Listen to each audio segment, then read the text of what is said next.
Hi there, good afternoon. Today is day 4 of top tips on your road to better sleep. And this today is probably something that I guess a lot of you know. We're going to be talking about your favourite cup of coffee.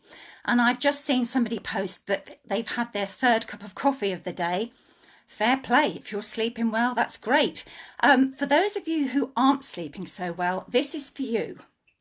Caffeine. Yeah, we all love a cup of coffee. And when I consult with some clients and I ask them, how many coffees do you drink a day? And they tell me, and then I say, are you drinking any water? And they go, no. And I go, oh dear. So let me tell you about coffee. Because, I'm not against coffee. I'm against when you drink it possibly and how many you drink.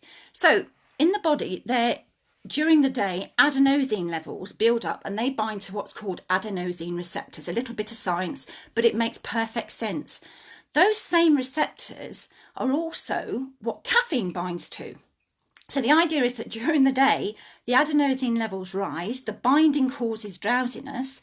So if you're constantly hitting those receptors with caffeine, guess what? The adenosine can't bind, the caffeine binds, and it speeds up the nerves. Hence, some people go, I need the coffee. I need my fix.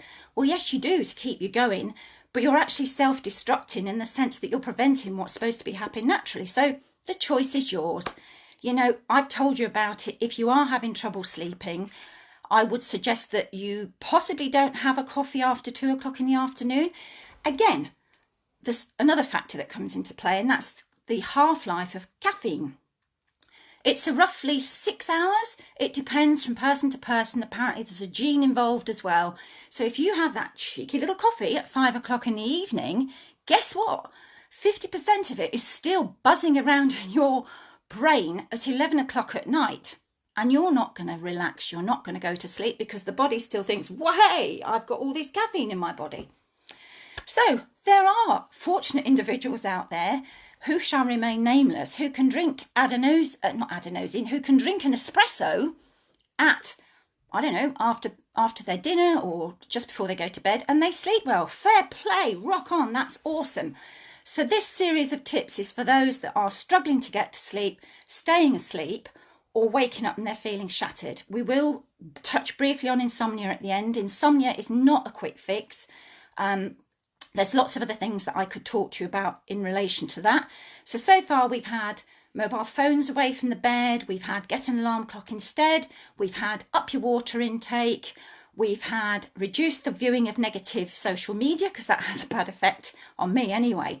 My brain's whizzing if I've watched the 10 o'clock news. And typical last night, I know it needs to be talked about, but does it need to be talked about at 10 o'clock at night that you should discuss your funeral and things like that? That just before you go to bed is not what I wanted to hear anyway.